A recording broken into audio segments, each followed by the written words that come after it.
پس منظر تو آپ کو معلوم ہے کہ کب سے یوٹی بنایا گیا اور ریاست کے بارے میں کس طرح کے وعدے دیے گئے، اور انتخابات بھی ہوئے، لوگوں نے ایک مینڈیٹ دیا ریاست کی بحالی کے لیے، لیکن یہ احساس لے کے کہ شاید مرکزی سرکار اس بارے میں سنجیدہ نہیں ہے، حالانکہ سپریم کورٹ میں بھی انہوں نے اپنی کمٹمنٹ جتلائی، پارلیمنٹ کے ایوان میں بھی ایسا کہا، اور عوامی جلسوں میں بھی خود محترم وزیر اعظم اور ہوم منسٹر نے کئی طرح کے آشواسن دیے کہ آج یا کل ریاست بحال ہوگی۔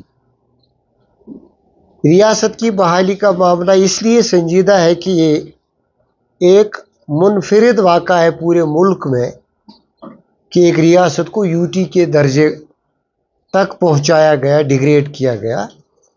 یوٹی کو اپ گریڈ کیا جاتا ہے، اسٹیٹس کو ڈیگریڈ نہیں کیا جاتا، ایک وہ۔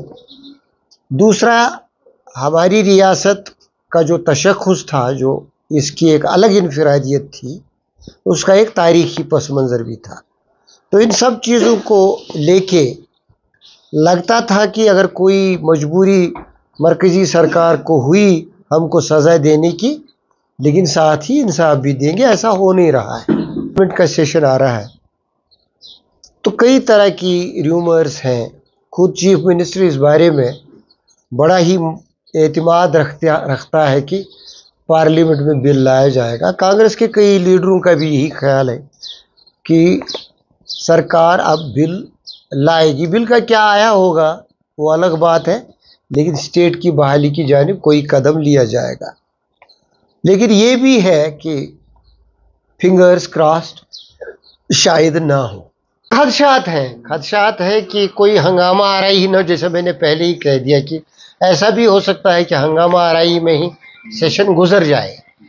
لیکن پارلیمنٹ کا ایوان نہ صرف قوانین بنانے کے لیے ہے، بلکہ لوگوں کے احساسات کا شور سننے کے بھی لیے ہوگی۔ آواز تو وہاں تک پہنچے گی، کانگریس اپنا فرض ادا کرے گی، انڈیا الائنس اپنا فرض ادا کرے گی، ہم اپنا فرض ادا کریں گے۔ ہمارا کام تو وہی ہے۔ سرکار اکثریت میں ہے، قوانین اکثریت کی روح سے ان میں ترامیم ہوتی ہے، تو اپوزیشن اس حد تک نمبر گیم میں نہیں ہے کہ وہ ترمیم کر سکے، لیکن سرکار ترمیم لائے اور اپوزیشن اس ترمیم کا ساتھ دے گی اگر وہ ریاست کے امکانات اور ان کے احساسات کے حق میں ہو۔